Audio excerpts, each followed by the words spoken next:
Hello, everybody, and welcome to Quantum Leap, a show that we do once a week where we discuss an episode of Quantum Leap that we like from the original Quantum Leap series that ran between 1989 to 1993, the one with Scott Bakula and Dean Stockwell. And today we're going to be going over the Season 4, Episode 2, Play Ball episode. We're going to be talking about it, watching scenes, discussing it, and as usual, I have a panel of distinguished gentlemen with me. First of all, I have with me Ro from the Sacrif Podcast and also co-founder of the Red 5 Network. Ro is a veteran broadcast news guy that works in that industry. He also has a lot of knowledge in kind of behind the scenes, technical stuff on the production side, and he always brings a lot of really great takes to us. He hosts his own podcast, the Sacrif Podcast, which you can listen to on any service that has podcasts. How's it going, Ro? It's going fantastic. Good to be here. Oh, I think your audio is doing one of those weird things where you're like, you sound like you're roboting, but it's also like it sped him up. It's like Darth Vader in a blender. Well, that's a good thing on my side of the fence. Darth Vader. Whoa. Oh, that's way better now. Yeah. I think it's better, but is your mouth moving at the same time as the dialogue? I don't know. Yes. We shall see. We shall see. It is on my end. It is? I don't know. When I look at it, it's kind of like there's a lag. I don't know. If you can exit and return, just sure, or something. No, I mean like leave the thing and come back. I don't know. I think that helps. Nick, talk to me for a second because sometimes your thing is out of sync. How is everyone doing? Yours is fine. Okay. See, it's helpful when you don't have a mouth because then you're always in sync. Right, I always seem to... No, but there's even a certain sync to what I'm saying. But in any case, it's great to see everybody. Let me also introduce the Script Doctor, which you all know, but of course he's a veteran screenwriter, and he has his own Patreon where he teaches screenwriting, and he has his own channel, The Script Doctor, on YouTube, and his own show every Saturday at 7 p.m. Eastern. Scripts on Saturdays. It's a show where he discusses screenplays and analyzes, evaluates screenplays that either at some point have been considered by big studios for greenlight or even have been greenlit by big studios. And he goes over them, evaluates them with a guest. And if you haven't already, you should certainly check out his show. How's it going, Script? It's going well. I was so disappointed I wasn't able to make it last week because that was a great episode to discuss. But I'm happy to be here. Picking up where we left off. Awesome. Yeah, that definitely last week was a special episode. I myself barely was able to make it. Ro really saved us with his hosting of the whole event and the week before, because I myself suddenly had 2 weeks where there were work-related things that happened that I simply couldn't get out of. And man, those were 2 episodes that I love those 2 episodes. But I was happy at least I was able to be a part of it. And Ro did a fantastic job. How's it going, Nick? Going okay. Excited. I got my Sonic movie just came out, so looking forward to that. I have already seen it, but that is a topic for a different podcast. In any case, for those of you who don't know, Nick is a minister at his local church. He's also a locksmith in his local area. And he also consults the sheriff and the fire department in his area regarding locksmithing affairs. And he also has his own ranch where he raises goats, and he's kind of an expert in science fiction. So all of that in one person. And it's great to have him here. And we're lucky. We're lucky to have that. We are lucky. I mean, this is a great panel. I always take the time to introduce everybody here at the beginning because it's so great that you guys hang out with me. This is like I can't think of a better panel. I also like Sean a lot, but he had some work issue. But I can't really think of a better, more kind of pleasant panel to sit and watch classic TV with. I mean that sincerely. Not just because we're on a stream and like I want to be nice. I mean that. I genuinely mean that, even if we weren't on a stream. I feel bad for Sean. You know, my excitement with the Sonic movie is his double shift. Yeah. Right. I understand. I mean, yeah, when there's a big movie, it affects him. But again, Sean does whatever he can, and whenever we do see him, we're very happy. So Yep. this week there's the episode "Play Ball," and yeah, I think that maybe just a brief sentence before we start, like just some quick thoughts. Ro, you before we started, it seemed not too excited about this one. You didn't seem to think that this is one of the better ones. No, I think after last week where I was telling you guys that it seems like they kind of reinvented themselves story-wise, technically, and character-wise. I mean, it was up there. Script, yes, you definitely missed a good one. But this week I feel like they just stopped trying. They went all the way down to the usual run-of-the-mill. It was kind of just a weak story for me. Nothing that reached the caliber of last week, and I was very disappointed. Script, what did you think of this one? This one was I think a little thin in comparison. Like we have Neil McDonough, who he's a well-regarded character actor, but he's basically on like C-list in the industry because he pops up everywhere. And he's doing kind of like a Diedrich Bader hillbilly thing in this episode here. And I also feel like the focus of this episode wasn't as refined as other previous episodes, because Sam is under the impression through Al that he's there to get into the majors, and Al kind of completely ignores the fact that sometimes Sam is also here for other people as well. Like that's why he's leapt. And I felt like there was crossed wires in this script deliberately between the two character POVs, and then the way that they kind of bring it back towards the final act felt disingenuous a little. It just felt like a story that came out of nowhere to support Sam's actions with the Neil McDonough character. That's fair enough. Nick, just in a quick sentence, how did you feel about watching this one?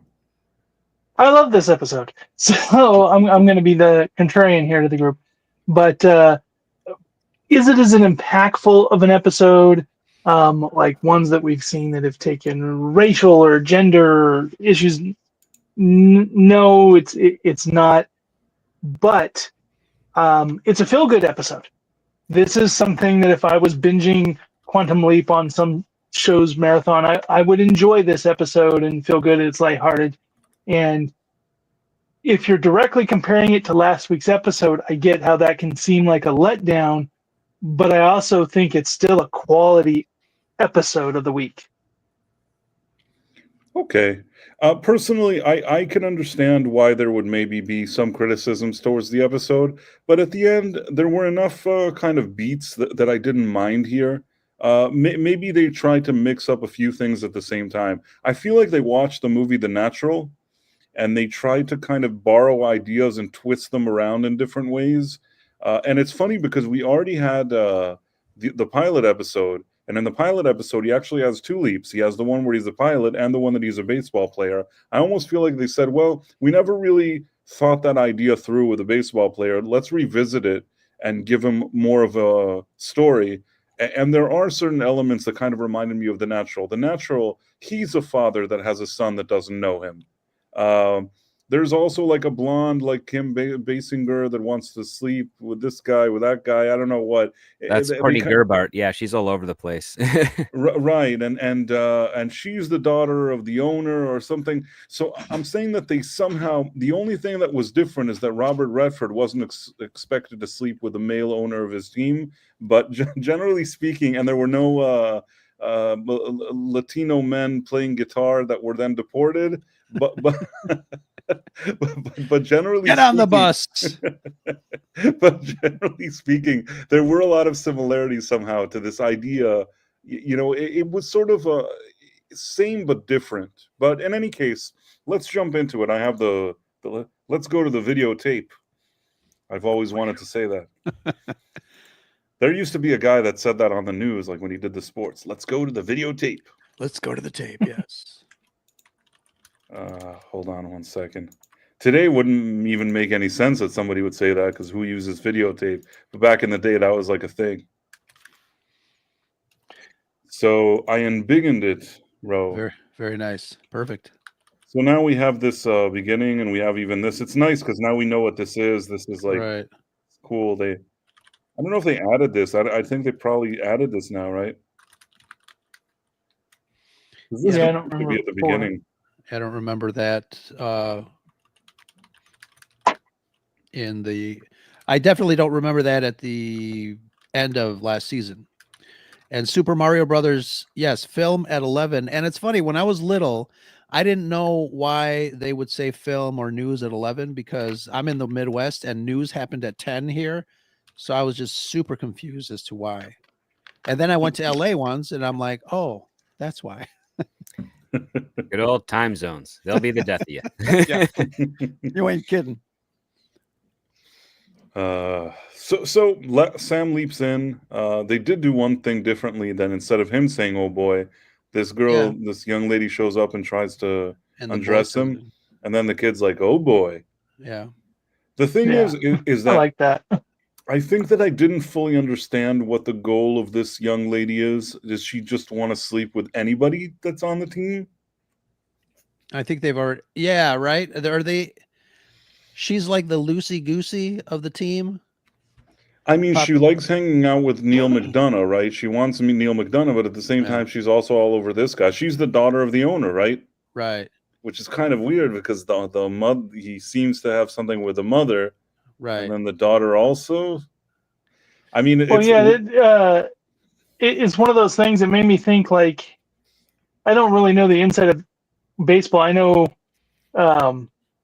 basketball kind of is that way where they have groupies like rock stars, but I don't know. Maybe she's just like of course she's being raised around it too. So, and the other reason that I was like kind of turned off right at the beginning of this episode because I'm like, here we are again. Young lady is throwing herself at Sam, and he's just rejecting her. I'm like, how many times can he do this before? Okay. To be fair, in this case, I agree with you, Ro. Generally speaking, when a pleasant-looking young lady is all over you, the instinct is not to keep telling them to go away. Right. But I will say this, is that in this case, he just leaped in here. He doesn't even know what's going on, and he's trying to evaluate who he is, what he's doing. It's important, if at least he had a day here and he understood the different, power structure, who's in charge of what and what he's doing here. And then let's say there's a nice lady and she likes him. I would agree with you more. Usually, there's situations that he gets to know somebody when he's already leaped in, and then she likes him, and then he's like, no, I can't do it. So those are cases that are more annoying, like the model that he was spending days with, and he's like, no, it's not right. And even the model later was like, why wasn't it right? Like, why didn't you do anything? Yeah. And then he leaps. well, and it's one of those things where if leaping's taught him anything, I mean, she could be the daughter of a mob boss, Right. and in this episode, she is the daughter of his boss. Right. Yeah. Right. Oh. I mean, I agree with you, Ro. Trust me, I am with you 100%. But I will say that in this case, I'm giving him a little bit of mitigating circumstances because he didn't fully know what was going on, and he needs just a few minutes to gather his bearings, or whatever you want to call it. Gather his bearings. Is that like a saying? Gather his bearings. Script is something. There's something about gathering bearings. Such a thing exists, right? We have to get your bearings. There's that. Yeah. Get your bearings. Gather your acorns. Whatever. Get your bearings. Gather your bearings. I was close enough. I knew there was something stupid like that. In any case, I was close enough. Script. That's okay. In any case. So yeah, she's all over him, and she's like, nobody will ever know. And then he's like, the kid comes in, oh boy, and then First time someone else says oh boy since that's true. That's true. Well, other than Al in the last episode, right? Because they say it in unison. Okay. And then the thing starts. Play ball. We've seen this director before too. Yeah, I feel like this now is like a writer and director that they just kind of, when they don't know what to do, they plug these guys in here. I feel like we've seen them a number of times. So it's Mhm. August 6th, 1961, Play Ball. That's what it's called. I like Neil McDonough. I understand you say that he appears in a lot of stuff, but he's a very solid character actor. I mean, I Yeah. don't. He generally puts in good performances whenever you put Well, he him in never something. phones it in. He never phones it in. Yeah, he doesn't. He takes his like character acting seriously, and I think he's good here too. In a short amount of time, he needs to create that kind of arrogant, cocky character that he plays, but at the same time, there has to be something redeeming about him, and I think he kind of delivers that. Mary Cheatham, Don Stroud. I don't know any of these people. Oh, and then we have another pig again. So I mean, it's Oh, been a that's long right. time since we've seen a baby pig, but Right. here we I are. felt really strange his reaction to the pig because in the last episode he seemed drawn to the pig. He wanted to care for the pig, and in this one he's like, not another pig. I'm like, he was the one that was like super invested in the pig last time. So I was like, why is he all of a sudden anti-pig? Good question. Yeah, I guess that's a fair point because he actually had experience with the pigs. And Tommy Thompson, he's one of the producers this season.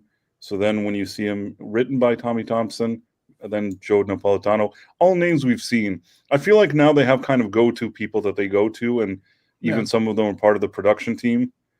In any case, I love the smack talk that the guy's giving right now, because like when he's a pitcher, he's not good at bat, and so the guy's like, "Oh, they really must be scraping the bottom of the barrel or something like that," when he walks out. Yeah. So yeah, I guess I agree. And remind me, I was watching it, but I was doing like seventh. So he hits one, I think, but then he tries to do this kind of last minute jump. Yeah. And then he's like, "You're out of here." And then the guy comes and he's like, "What were you doing?" And he's like, "Oh, I saw Pete Rose do it once," or something like that. Yeah, like who's Pete Rose? Right. And then they start walking. And you have this guy that's just like sitting there and he's like, "Why didn't you just bring a gun into this game if you were going to kill it," or something like that. And he's like, "Hey, don't talk to him." And he's like, "Well, maybe I'll shut your mouth. Well, maybe I'll shut your mouth." And then like they start, he punches him. Fighting. Yeah. Yeah. And then there's a fishy man standing and watching. And then this is the scene that Ro loves. Here we go. Then like you have the guys and he's like, "Oh well, there's no room for the guitars." Sí, señor. No guitarra in autobús or something like that. And then they're like, "Sí, señor." They don't care. And then here's the pig again. He's like, "Here's the pig." And then he goes up. I like the thing when he's like, I can't even afford a decent uniform.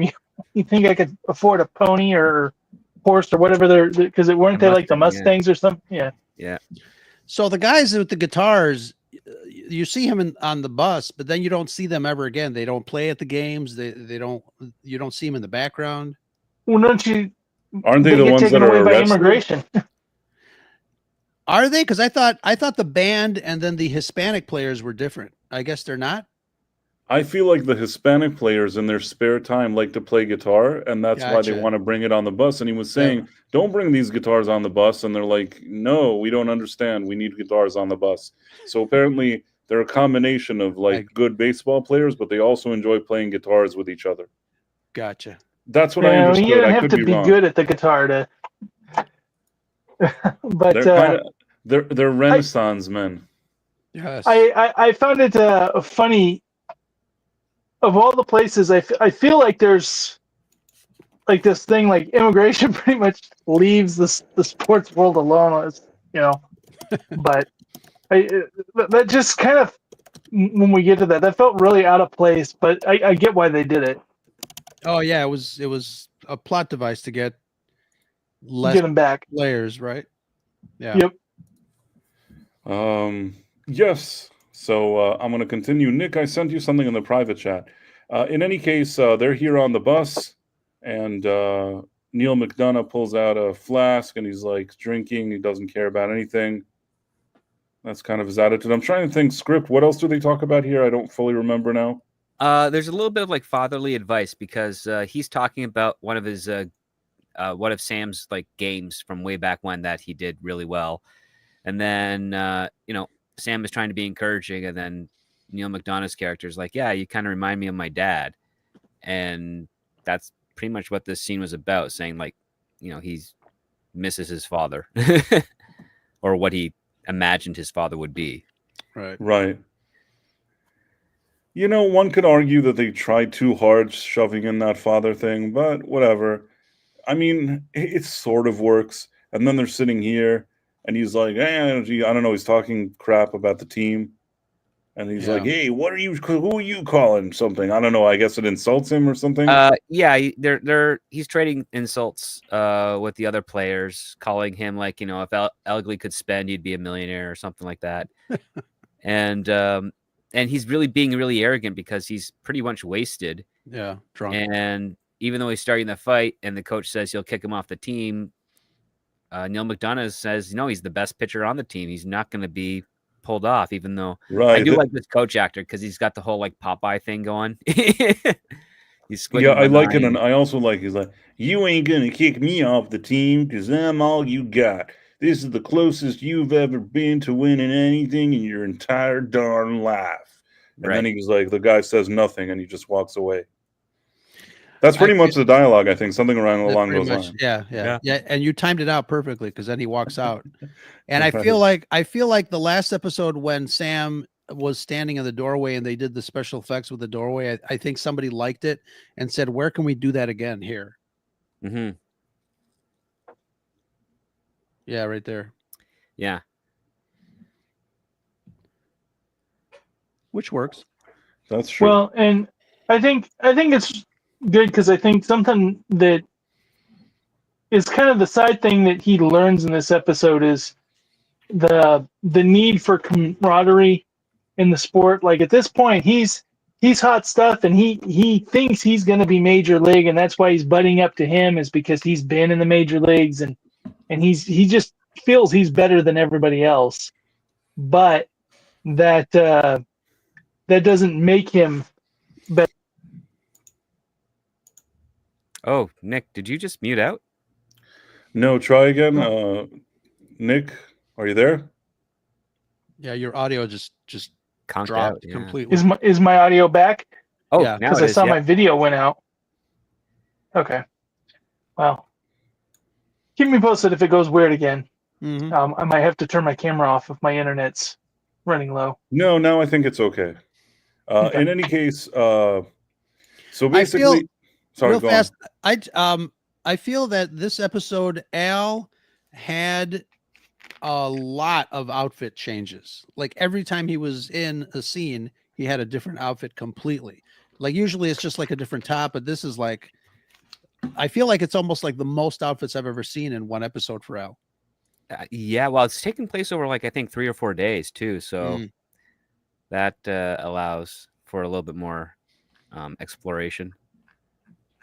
It's gonna make up for last week where he was stuck in the time period. Yeah. Yeah, he's wearing the military uniform for the whole thing.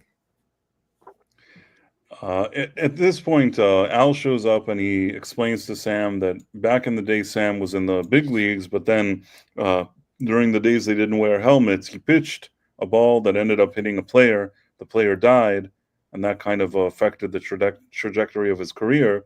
But now, what he needed to do was to help the guy that he leaped into get back into the big leagues. And that's what Ziggy's saying with like an 86% probability. Right. And Sam is more and more focused. I don't know if already, but he's really focusing on this other guy because he's thinking, how do we help this young man who's, doing a lot of stupid things? And he's like, can you go find out something about this guy? And like, Al is not very cooperative, but he's like, fine, I'll look into it. And then, he boards back the bus and I can't remember. So, did they not have a like an objective at the beginning of the episode? We're only like 13 minutes in. Yeah, we just find that out was about right it. when they found it. Yeah, it was right when we saw Al outside is that we found out what he's supposed to do. Which, Yeah. I mean, it's very late in the episode. Yeah. It's late in the episode, but it is that he needs to, at this point, they still think he needs to bring himself back into the big leagues, which is really kind of a stretch because he's getting older and Sam isn't a professional player. So all of this is kind of strange, and Sam's really focused on trying to help this other guy. This is the part where he goes to the owner of the team, this lady, I don't remember her name, and she's like, well, how you doing? Oh, that's so great. Man, yeah, you should really spend some time with me. You haven't been over lately. And then she's like, are you a team player? And he's like, I try. This gives me memories of my old respect in the workplace training seminars I had to do last week. But by the way, in this case, I kind of understand why he didn't do something. Meaning the young lady was at least more appealing. This lady, you know, maybe she had tricks. Maybe she come on, Price. You never know. You never know. But I feel like in this case, I'm more in tune with Sam on this one. For whatever reason. So in any case, she arrives, and then this lady, but she's just so weird. She's like, she wants to be this guy. She's like all over the place. Yeah. Right. I mean, I feel like it would have worked better if she absolutely adored this guy only. I don't know why they made it that she has to also be all over Sam. I think that or if it was a different woman. Yeah, maybe there's two different women. They're like they're twins or something, or the Doublemint twins or whatever. I agree. It made the whole they're in a relationship and he can't keep away from her seem much less impactful. Right, and given the fact that she's not loyal to him.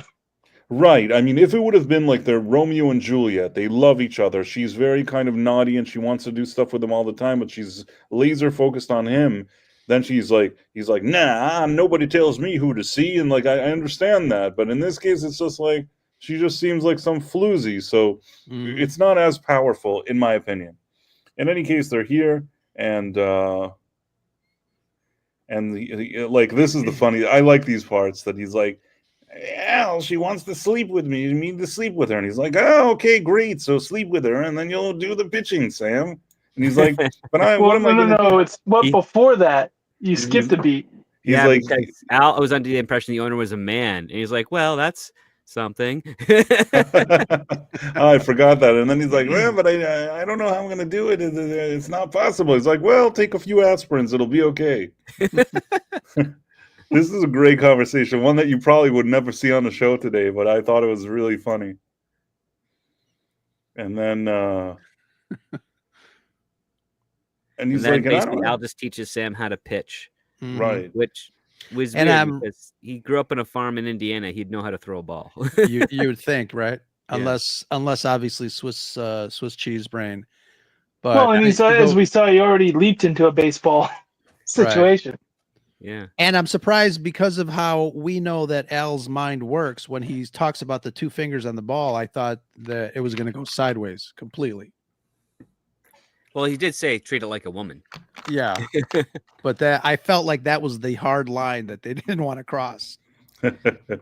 Well, let's hope he hasn't leaped into a bowler. And so at this point, he's with her and doing this stuff that is dumb to do. And the kid's like, oh, the team owner is looking for you again. And then he comes in. He's like, well, if you want to pitch in that game, you have to do something for me.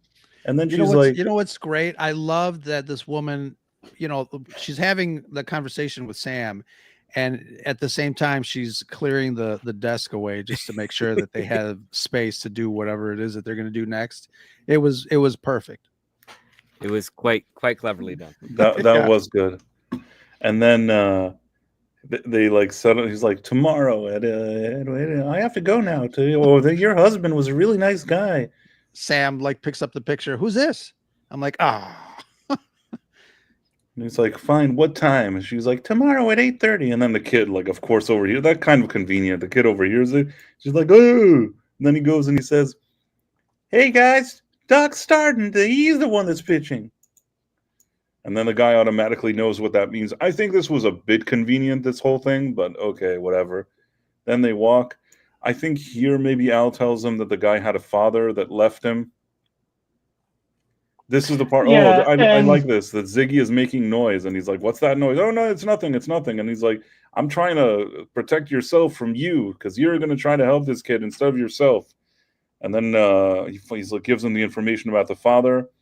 And then he goes and he explains to him, "I couldn't make." This is not the first time that Al has done this, though. Because Al has tried to keep details away from him before because he doesn't want Sam to get sidetracked. So it didn't feel out of character for me, but it was, just that little bit with Ziggy. It was kind of funny how that was working out. Oh, Tex has a good point. I think it is. What is it? That last comment you make. Is it a plot hole that Sam can hear the hand link make noise? I don't know. We heard it beep when he presses the button. Like we hear it beep. We don't know. We hear it, right? Sam hears that. That's a good question. Because again, we saw earlier that when Al touches another person, Sam can see them, but she couldn't speak. That's in 2 episodes back. So that's a interesting thing. Can Al hear the hand link? There was an episode last season where he was able to project a video or something, and people were able to see that and hear that. Oh, that's right. true. The Christmas episode. So, the Christmas episode. But Tex Rogers says... Sorry, go on. Yeah. Presumably it worked, but we also made a comment about how that happened, and then that technology has never shown up because so many times that would have saved the day when Al was there trying to warn somebody and Sam wasn't around. If he could just project a video that said warning or something. Right. That's true. That's true. But the thing is, I think that character was able to see Al and hear him. So that's why that Christmas episode works, because he was a rare example that he could see Al for no apparent reason. Most people can't see Al. Tex Rogers says he could not hear Verbena Beeks when she touched Al. It's a fair point. She was with Al, she touched Al, she was talking, but he couldn't hear her. I mean, I guess they could say that maybe Ziggy is in tune to the brain waves of Sam. Right. Right, because Sam can't see what's red on the hand link when Al shows it to him. So, right. But it's a fair question. I feel like, maybe they didn't fully think that through. I really wanted him to hear Verbena Beeks. It kind of... It added to the drama that he couldn't hear her, but it would have been nice if he did hear her. But it is what it is. Following episode, last week's episode, we heard her speak. Right, but Rose said that she was just she was just in the background. She actually didn't really say anything even last week, which is odd. But that's what I think. Rose told me. Yeah, that was something I noticed, and I was the kind of question I was going to ask you, Script, last week was. They showed her talking, but you could never hear her, and I was wondering if that was because budget-wise they didn't want to pay her as a speaking actor. They could have done that.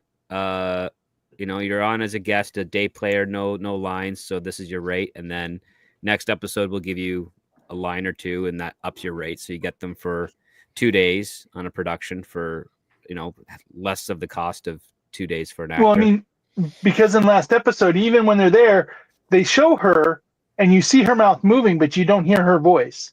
And they're doing it as like she's in the background having a conversation. She's always in the background having a conversation. Oh, because I thought I heard her voice saying, "Hi, Sam." But maybe not.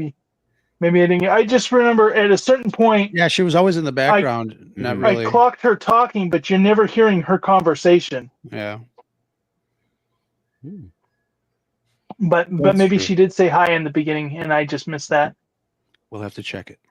In any case, the father is like, I didn't have a job, and a man that can't feed his family can't be with his family. And he's like, well, don't you think that he is their son? Do you know anything? Do I know about my son? And then he takes out like all these like clippings, and he's like, at the end, he goes, I forgot. How did they find the dad? He changed his name. Ziggy found him, and he changed his name. And he changed his name. But here's something that's weird, right? He says, I left the family because I couldn't provide for them. Now here he is, 20 years later, and he's in a house with a fridge. Like he clearly has he's doing well. Income. Yeah. So why not have reached out? I mean, I think it's a telling of his character that when he couldn't find a job, he took off. Because that makes it even worse, because not only do now your family not have income coming in, they also don't have, a father to help raise the kid while looking for a job. So, if he would have said that he had a really volatile relationship with the mother and he had no choice, any really other story he would have told would have made a bit more sense in this. The fact that he's like, I couldn't support my family. Yeah, I mean, that was years ago. What are you doing now? I don't know. It's just a weird take. And then he's sorry, go on. I to kind of counter that though, the perspective that they're putting with this character, and I've met plenty of people like this, is that it is more about his pride, and in fact, he's ashamed that he didn't kill himself like his dad did. So early on, as a young person, that happened. And he associates this is, if a man can't do this, then he's not worth anything. He's learned that lesson, but he's didn't want to commit suicide. He's gone on, and even though he's gotten to a point where he has money and stuff, he's ashamed of his past. And I think it's that shame that prevents him from being there with his family. Because yes, by leaving, he didn't help his family out, but it was his embarrassment. He couldn't. He didn't want his family seeing him that way, so he took himself out.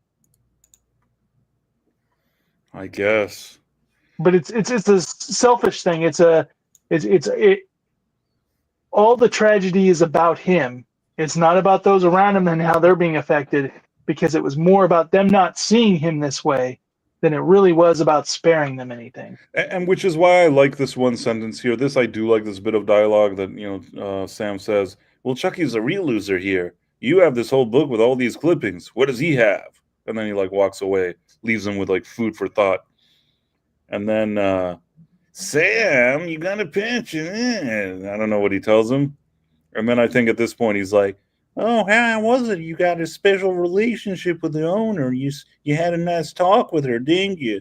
Mm-hmm. And then he's like, he airs out his dirty laundry in public there again. Right. He's like, I looked into you. You killed that boy. And then they go here, and he gets upset at him because he's starting or did whatever, I don't know what, and you want to punch me? I deserve it. And then he pretends that he won't, and then he does anyways, which is weird. Oh, he's drunk. He's drunk, so he hits him and leaves. Sam. And then I'm trying to think. Remind me here, what's he saying? I believe he's trying to, say, this is why I thought you'd be distracted. Why are you so interested in this kid? Right. And I believe this is where he tells him that he reminds me of you, Al. And he kind of gives a little bit of Al's backstory, which was nice. And then she's here, and she's like, "Oh, why don't you spend some time with me?" Price, can you embiggen it? Oh, sorry. Thank you. And then she's like, "Oh, well, he's asleep. Maybe you want to spend some time with me." And then she Bro wants to make sure that the floozy's embiggened. Yes. And then the mother walks in. And she's like, well, what have we got here? And then she sees everything that's going on. And with this whole situation, she basically kicks them both off the team. Yeah. And at this point, they're saying they're kind of coming to terms with what's their bad situations. Right. And then he hears that, that Sam was trying to do something nice for him. He's like, well, I heard what you did. Sorry, man. And then they're both there, and they're like, well, you'll never play again. I don't know what she tells him. And then he goes, Sam, you still pitching this game? He's like, what? He goes, no, I'm out of here. I got kicked out. He goes, no, according to Ziggy, you're still in. You're still in. Hey, come quick, Doc. Come quick to the locker room. Officer, what do you mean you're arresting the Sanchez brothers? But it's baseball. But this is a warrant. And they're going back home to Mexico. Right. And then they take them. I don't see the guitars here. Here they just took the players. Probably still on the bus. But now the team's too short to play in the game, which means they forfeit unless him and then even the other guy that she doesn't like, they're both playing. Tex, I had the same question, and apparently those are the same guys with the guitars. Yes, because they speak no English. So here they are at the game, and Sam's pitching, and of course he's not pitching well because he's just not a good pitcher. A real pitcher. Yeah, it's not a pro pitcher or whatever it is. He's doing decent, but he's not. All things considered, he's doing as best as he can. But at this point, he comes up with a plan because he's like, I can't do the same thing over and over again. And then he just says, he calls the coach, calls the other player, and he's like, listen, I'm taking myself out of the game. My arm, I got a bum arm. I got a bum arm. I'm taking myself out. All right, you can do it, kid. And then the father is there, and he pitches, and of course he pitches a great game, and everything is wonderful. And I thought it was unique that he gave himself some personality, that he always looks to the ground. Yeah, right before he throws it. It just made it feel more authentic because you see that a lot of pitchers have a thing they do. Yeah. I mean, Script said it earlier. I mean, this actor he doesn't phone it in. He's got this little method that there's thought. I really love him as an actor. He's in a lot of crummy stuff, but he always, even if he's on the CW, he gives 120%, and he's on playing a CW Flash Arrow villain, or playing a general in the Sonic movie, or whatever it is. It's like no thanks roles, but he always gives it all. Oh yeah, he's very professional. Even if he's told to do something that he might think is wrong for the character, he will still do it. I think his only credo is that he will not kiss another female actress. Right. Now that he's married, but that's the guy. Many women before he got married. Yeah, he's Neil McDonough. Yeah, but it's funny though because he's so young in this, and then recently he's in Tulsa. Yeah, he's in Tulsa. Sylvester Stallone. Yep. Right. He's good in that. But here, here I think he's kissing her, but he wasn't married, I guess, at this point. I guess not, no.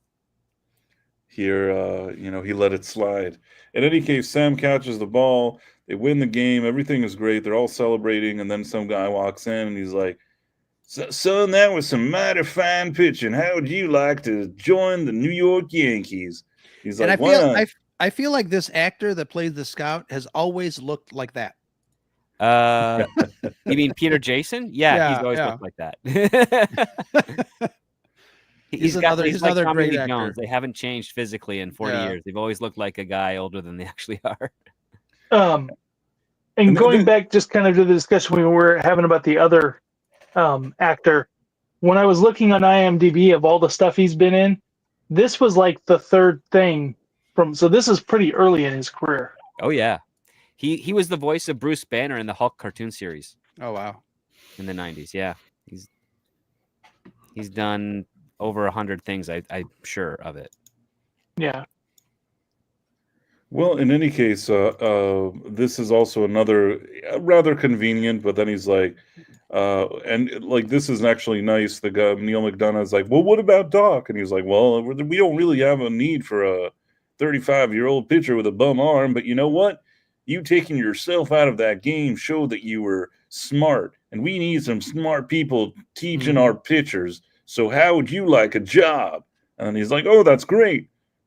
Very convenient. I mean, I don't think based on that they'd give him the job, but whatever. Mm-hmm.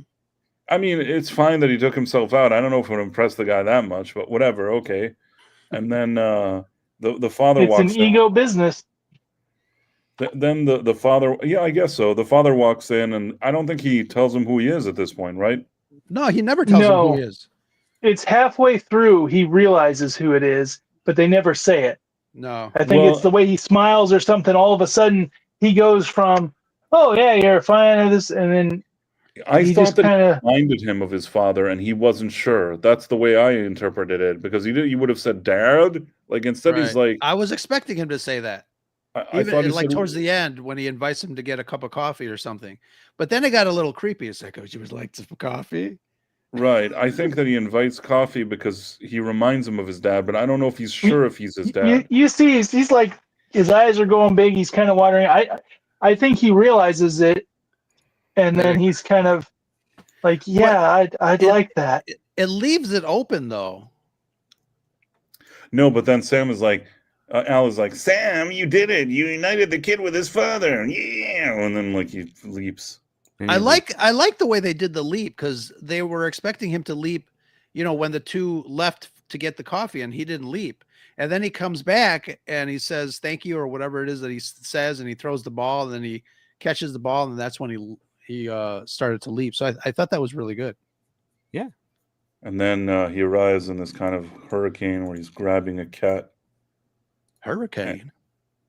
Yeah, because that's the episode next week. It's called Hurricane. Right. Actually, an episode that I like, the one next week. From what I remember, I like it. I haven't watched it in a while, but I remember liking it. So we went over this this episode, and I guess I personally, like I told you, there were certain things that I think the thing with the young lady, they didn't really flesh that out well enough. You never really understand what her motive is or what she wants, and it's like I Nick think says, we know what she wants. It just no, we know what she wants, but I'm saying that Nick, you really explained it well. That by making her such a floozy, it lowers the impact of the relationship with Neil McDonough. And once that relationship isn't that strong, you don't know. He just seems like a jerk that's drunk, but like nothing he does has a lot of. It would have been stronger if they were really in love. That would have been better. But it is what it is. Aside from that, I think that the father idea, they really wanted that father thing because of the natural, but I'm not didn't sure they how. do something like that already in another episode with a father? Or am I? I'm sure there was a father and some child somewhere. Like he always puts people together and repairs relationships. I'm trying. I mean, to when remember. he went back to Indiana to play himself, it kind of did a little bit of that too. Well, no, I meant about a father that abandoned. But you know what? I might be thinking about the episode where he was trying to convince the free spirit guy to come tell them to not throw their life away because of his teachings. Because that was like he kept going and talking to that guy, and the guy's like, it's just not. It had a very similar vibe of going and Sam going and guilting somebody to actually show up and be there. Yeah, I understand.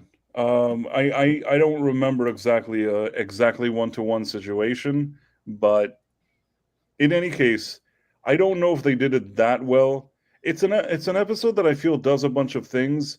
I don't think it does any of them badly, but there are a lot of conveniences.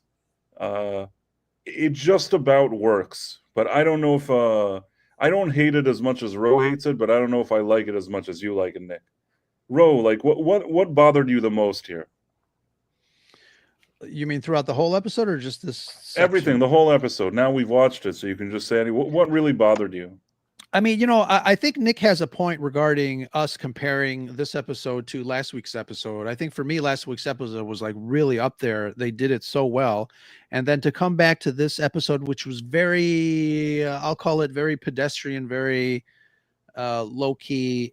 There was nothing fantastic about it for me. I thought the writing was a little on the watered down side. Some of the things that were presented were a little too convenient. I think, towards the last half of the episode, things seemed a little rushed and maybe more convenient. I don't know. It didn't wow me for sure. Now, I just want to ask Ro this because You're thing about Ro, you don't the like answer sports is ball. yes. The answer is yes. It's sports. Anything having to do with sports usually puts me to sleep. So this one was part of that. I mean, the first half. I mean, there was a lot of sports that were kind of like interwoven into this episode, which I get, but it's like I get like so spacey when people start talking sports. At work, when people realize that I'm not into sports, people start talking to me about sports, and I'm like, yeah, I don't know what you're talking about. I just don't like sports. So yes, I think the short chat are answer. mentioning the chat are mentioning this episode that he was a biker. I don't know why they're mentioning it. There wasn't a father there. There was No, the when he was pregnant, that was a father episode, but that was him as the daughter getting back together with her father. right.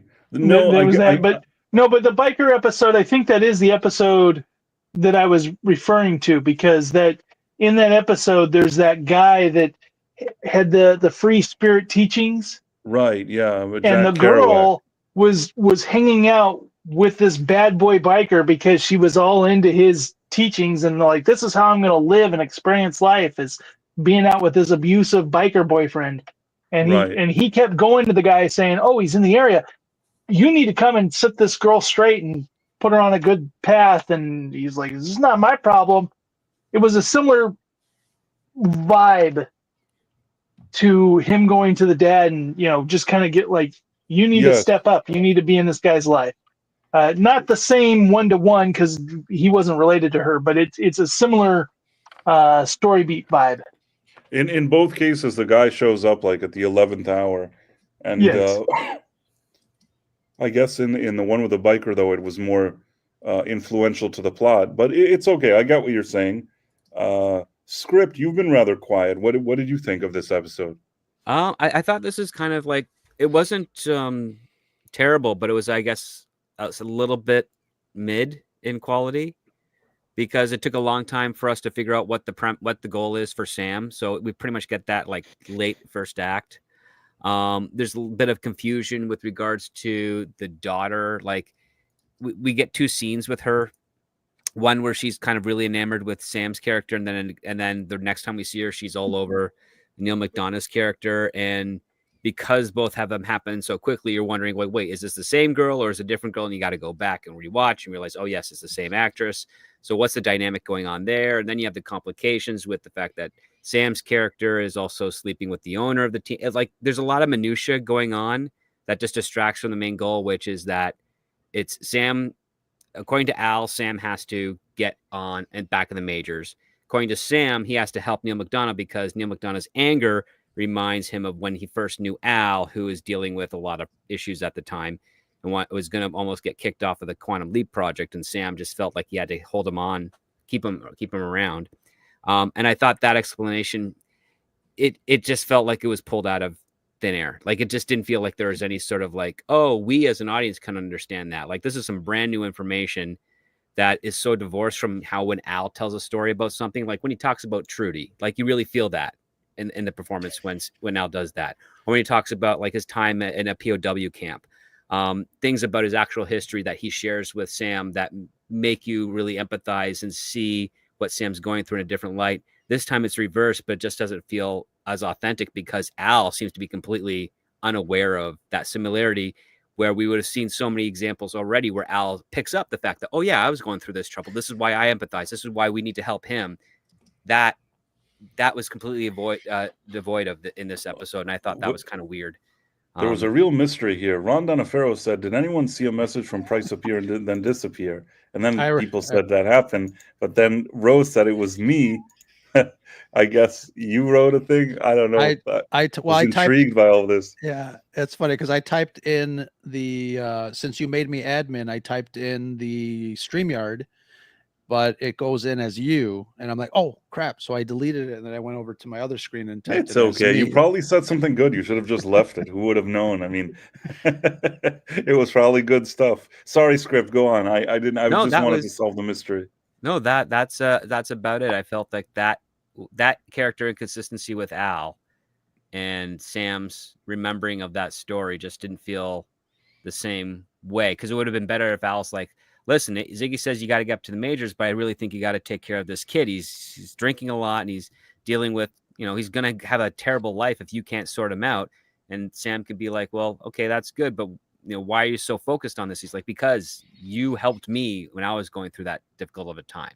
And then that's where Sam kind of like remembers his memories, like, oh yeah, the government wanted me to kick you off the project, but I kept you in. Why did I do that? And then Al's like, because you saw something in me that I couldn't see in myself at the time, and you got to do the same thing for that kid. Like that's what the pattern. That's the franchise. You should have written that episode. That's perfect. I was going to say he's a script doctor for a reason. No, but it's a perfect fix. That makes it a whole lot more impactful. Go on, Nick. Sorry. Well, I do agree with script that would be impactful and that would work. From the way they did this episode, there was not a lot of Al in it. Right. And so Al didn't get a lot of experience of what this guy was like. Correct. Al's just going off of numbers from records. He's like, hey, he had this in life, but he doesn't really know that he doesn't know the other character. Like that's the thing. Like Al is very compared to some other episodes of this type, Al's really like in the background more so. Right. But so he asks Sam, so what is it about this guy that you see? Because he hasn't really witnessed this guy. Mm-hmm. And so I don't think it is because he hasn't witnessed it. I don't think it's a flaw that he didn't pick up on it. I could see if it was written the other way where he was more involved in the episode and it worked, that would have flowed really well. Yeah. But I think in the way that they did this episode, it makes sense that he didn't pick up that it was reminding Sam of him. But I do think that him being angry makes sense with his character because Sam seeing him somewhere after he lost the real love of his life, he was in there, and it kind of adds this depth to Al's character that working with Sam is what got his life back on track. He had been spiraling ever since these previous events that we'd seen. He'd been, marrying multiple different women, not going well. Even his military career with this program was spiraling. And so I kind of thought that was a good tidbit as far as infusing more why they're so close despite being such different people. The dead man asked, shouldn't Al be talking to the guy in the waiting room? If they need to, yeah, you'd think that'd be one of the stuff they do. I mean, sometimes when they need information, can't they get it at it? Well, I guess the father, he wouldn't have known where the father is, so maybe that's not the person to ask. But in some cases, I feel like, it's kind of done with whatever the screenplay needs. I think that probably in some cases they could have asked the person in the waiting room, but they don't really do it. The waiting room has always been a bit... I mean, I like the idea and everything, but sometimes it's not clear exactly what the interaction is in the waiting room. I always thought that whoever was in the waiting room was unconscious, so they couldn't ask anybody. Well, whoever's in the waiting room has the Swiss cheese brain effect that Sam has. Oh, okay. So they don't know exactly what's going on and where they are. We're going to see some waiting room scenes coming up. Yeah, we're going to see more and more of that. Because what we learned in last episode is that, it's confirmed Sam's body is in the waiting room and someone else's personality is in there, and they have to, and if they can't find Sam, they have to talk to that person to figure out, like, okay, do you remember your name? And if they do, it's like, okay, what year is it? And that's how they locate and they continually give excuses why that person can't give them the information they need too. Yeah, they think they've been abducted by aliens, or they're unconscious and they were through something very traumatic before they leaped. So yeah, well, when you take a look at what the waiting room looks like, you do think you would be abducted by aliens. I mean, right. This was last season with all the cubed technology and everything, and Sam's body being transported from the waiting room back into the holographic chamber, and all that stuff that happened last episode really like makes people go crazy. Like, what the heck is happening here? By the way, I just want to give a shout out to Vex Electronica. She says to serenade us, Price. Well, at the end, shortly before we leave, I usually put on the outro to this very stream, and the outro is me singing. You got to sing us the "Take Us Out to the Ball Game" song. Yeah. One day. In any case, great to see Vex Electronica. Vex, you should watch a Quantum Leap episode and join us sometime. That would be an interesting that would be an interesting experience. You should consider it. Get her the next time Sam leaps into a woman. That would be interesting. That's a good idea. It'd be That's a good to have female perspective on those episodes. It would be good. And what better perspective from a female than Vex Electronica? Anyhow, I guess what were we talking about? Well, I had kind of gone on there, but you want me to do my final thoughts, or? Yeah. Do your final thoughts. So, I do think that there were some things that you could be nitpicky about in this episode. As we mentioned, the relationship there, like, it would have been much better if it was a true Romeo and Juliet type relationship. But one of the things that I have always felt is that I find baseball, like, incredibly boring. But I think baseball is one of the perfect things to make a movie out of. Because what's boring about baseball is that it's hours, but the highlight reel is really good, and kind of the romance, the way that kind of, it's, apple pie and this, old Americana type feeling to it, that's kind of been around with baseball. And so when they do that and they can have all the highlights and stuff, it works so well. And so I was really happy that they did this episode, because I felt the first episode, it was like, I can't believe that they, wasted a baseball episode just on like that second half of that leap.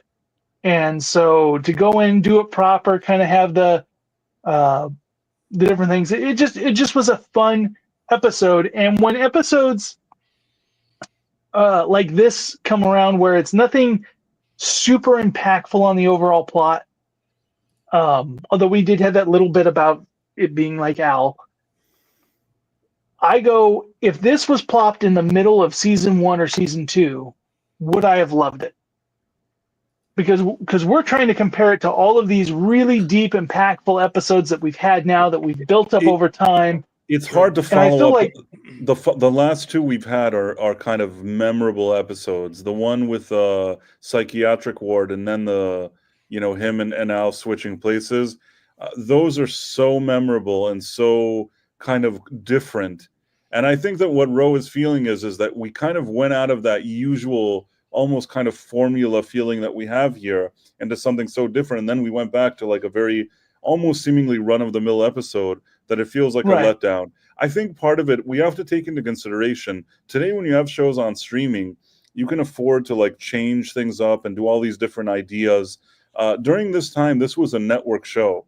And I think that a lot of times also for syndication reasons and whatever it is, they expected this certain formula to continue on, even though it seems like the creators of the show like to throw in a few curveballs here and there, no pun intended, because this wasn't much of a curveball this episode, only the baseball aspect of it. But you guys know what I'm trying to say, that I think that the network expects a more kind of steady formula, and these episodes that we like are the ones that they kind of said, hey, let's do a little bit something different here. Well, and I think like in the first 2 seasons, the big impactful episodes are when they tackle a really big societal issue.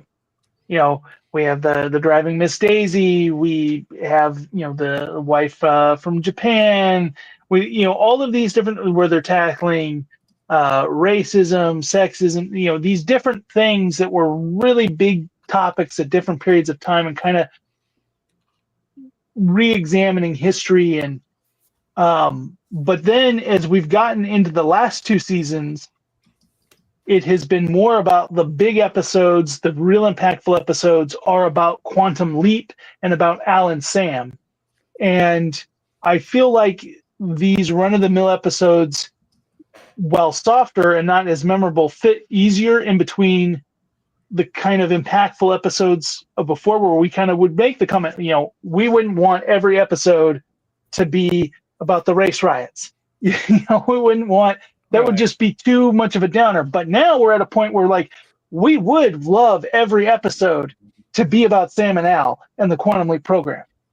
And so I think that's the difference. That's why this feels more like a letdown. Whereas before, this would be kind of like, the refresher breath of fresh air, and then we'd have another real deep, impactful episode, and then we'd have a. So I think that's kind of the difference of why these don't. So I always try to go back. How would I have felt if this was in those first 2 seasons? Because there's a lot of episodes that I loved then that I think if I watched after last week's episode, I wouldn't feel so much for them. So it's hard. That's how I try to look at it. It's true. It's true. They bring the show to new heights, and then you look at those earlier episodes. I still find a way to enjoy all the different types of episodes and different things they do. Of course, there's ones that are more memorable. There are ones that are more impactful for me. Super Mario Brothers 3 is asking something about last week's episode. Someone said, why can't they put the person in the waiting room in the accelerator and target Sam like he targeted Al and leap Sam home? But would this work? I'm not 100% sure. Oh, that one, I think the only time they've ever done a targeted leap was when Sam leapt into Al back in the previous episode. I don't know if they can do that again. Like that's a great question, because that would seem like, oh, so if Sam was able to leap back into Al at the last minute because of last week's episode, shouldn't they be able to do the same thing with, the other person occupying Sam's body in the waiting room? I think that's a very good question to ask. I just don't know why this is the kind of thing that they didn't think of when they made that episode. Mm-hmm. And someone probably said it later, and like, we're never addressing that again. We can't do that. Which is what's kind of funny is that there's a way to. Yeah, you'd think that would be the way to do it, to reset everything. Or maybe here's an option. It's like maybe they did try to do that and it doesn't work because God or whoever is controlling it is just not letting them have the operations to do so. We'll never know. Mm-hmm. And then Matthew Marcillo said something that I liked. Donald P. Belisario said in interviews that he and the writers were trying to figure out how to shake things up and make more variety for the episodes. And that's one of the things that surprised me last week, because I did feel, like I mentioned last week, I did feel like they were trying to reinvent themselves and shake things up, and I think they really succeeded very well last episode. And then that's why this episode seems so very It seems like too much of a reset as opposed to like building off of what, like a gradual. Yeah. I almost feel like this episode might have been like produced for an earlier like maybe season, previous season. Yeah. And then they just kind of stuck it in here because it really has no, bearing on anything else. Really, it's just kind of a run of the mill, like a first season episode. Yeah, well, and sometimes if they're short on scripts, they might have pulled the well of ones they had before that they didn't produce, but. Maybe. I mean, because the end of last episode, they say he's, a magician with his daughter, I think, or something like that. Like, because we don't see him leap. We just know that Al tells Donna, yeah, he's, this guy. And then the next episode that we see after is nothing to do with that leap at all. So, right. Yeah. So something we talked about last week, and Script wasn't here. So what's your thoughts, Script, on last week if they had made it a 2-parter and there was 2 episodes, so that they did a leap just as Al and they didn't resolve it till the next episode? Ooh, I think that would have been fun. I would have liked to see what they did with that, because I mean, I know there's some theories out there that people think, oh, when they swapped places, it's Al's physical body that's in the world and Sam is occupying him. But we know that's not the case, because Sam is in the white jumpsuit. And then when Al comes back, he's wearing his clothes that he was wearing in the previous episode when he was zapped. So we know that his physical body, Sam's physical body, is swapped back into that presence. So I would have liked to have seen maybe, like a little bit of Al trying to reconcile with, how do I get another perspective of what Sam was doing over there, and how does that play out for the rest of the season, because they've now have this intimate stuff.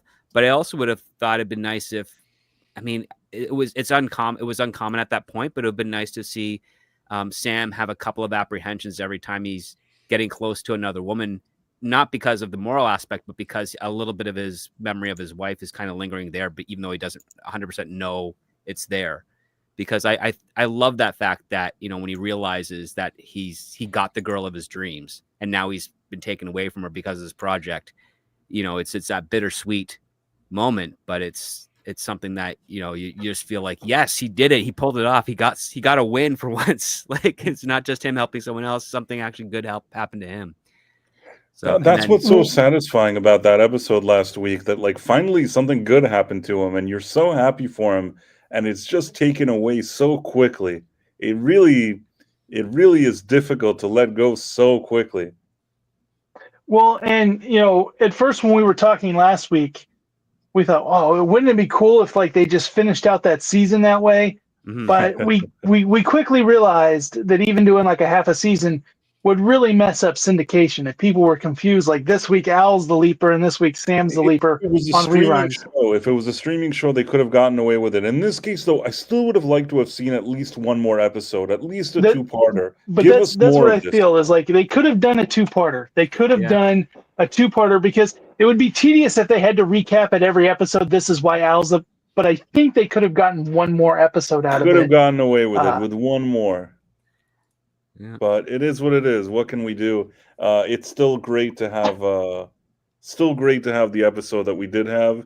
And next week's episode, I actually I think Tex Rogers wrote here that he liked it, and I actually kind of am fond of that episode as well. Haven't watched in a long time. Remember liking that episode for some reason. But yeah, I guess do you guys have anything more to add on this week's episode? No, I think we covered it pretty well. You guys were very entertaining to listen to. Well, Nick felt very passionate about this one, so it was interesting to, and also chat. I just felt like I had to bring it since, others were a little bit more down on it, because I don't think it's a bad episode by any means. And I mean, it's not one of those episodes that if somebody's doing a top 10 or top 25 of all Quantum Leap, this episode is probably not making it in it, but it has no reason to deserve to be on the bottom list either, except for Rose. Yeah. But in any case, let me just say shout outs. You know, it's not the bottom for me, but it's also not the top. It's sort of a mid-table episode. I mean, I'd have to think where I'd place it. It doesn't stand out as one of the greats, but it's okay. It's a serviceable episode. It's not terrible. There's enough beats in it that I like, but far from perfect, in my opinion. It's the meat and potato episode. It's not the amazing dessert or something flashy. Yeah, no, it's also not the That's why Ro doesn't like it, because he wanted now the hors d'oeuvres. Sorry, wanted the dessert, and he got beef jerky. I think it's less of the meat and potatoes. It's more like the Cocoa Puffs at midnight kind of episode. But I do want to give some shout outs. Super Mario Brothers 3, Caleb Levine, who likes baseball. So he must have liked this episode. Tex Rogers, Ron Donafero, Matthew Marcillo, Kit Kat. If I missed somebody, I apologize. I'm really going through quickly here. Really love the interaction in the chat as always. Out of all the streams that I do, I think this is the one where there's sort of a chat that's so passionate about what's being discussed, and there's such a kind of community conversation going on along with us and chat amongst themselves, and it's just I just really like seeing that here. The chat could be their own show sometimes. Right, they're their own attraction. Matthew Marcillo, Marlo Sharondoff, nice to see you here as well, of course. And you also gave some good input today. Let's see. Matthew Marcillo, Caleb Levine, Professor R2. Oh, I didn't even notice. Oh, I'll leave his comment. He doesn't bang her immediately equals woke. In any case, I don't know how I didn't see you, Professor. Thank you for stopping by. That's friend of the channel, of course. Find your counter band. that, as you would say, Price, she doesn't look like a little boy, so she doesn't look like a little boy. So I hope I didn't miss anybody. I didn't see Joshua Calkins here, but he'll probably watch the replay. Mur Rockstra. Always nice to see Marakstra. The Dead Man, of course. Dead Man is a friend of the channel. Aren't Sam and Al's brainwaves linked? Maybe that's how. But then they would hear Verbena Beaks if he heard it. But never mind. Maybe that episode they can get away with it because Sam was a mess. Maybe that's how they got away with it. Sam was a mess that episode, so how could he hear her? Mm-hmm. That's what I would say if somebody pushed me to the corner. Let's see, Malachi D. Wildman, also good to see you here. And Vex Electronica was here. It's always nice seeing Vex. And I think that we're pretty good. If I missed somebody, I apologize, but I think we went over a lot of the names, if not all of them. And a lot of times for this show, there's people that listen after the fact. Some people listen and don't comment. Some people listen and do comment. But we appreciate everybody. We appreciate the people that hang out with us here every week. We appreciate the people that listen later and comment. And just in general, and I, of course, appreciate the people here on the panel and just doing this every week with everybody here. So I want to thank you all, and we'll see you all next week. And now I guess we can just do our outro and be on our way. Oh, before I go, make sure to, listen to the Sacrif Podcast. Make sure you're subscribed to Script Doctor and that you're, check out his Patreon. You also, he has scripts on Saturdays, 7 p.m. Eastern every Saturday. And then the Backyard Tardis, he has his YouTube channel, the Backyard Tardis. He also has Adventures in Locksmithing, 2 YouTube channels that belong to him. Definitely you should check that out. All these people are also on Twitter. Absolutely check out the stuff that they do. These are really great guys, and you should make sure to follow and all that good stuff. And that's it. I'm Price of Reason, and this has been another episode of Quantum Leap Revisited. I guess that's it. Bye. Bye, guys. I'm so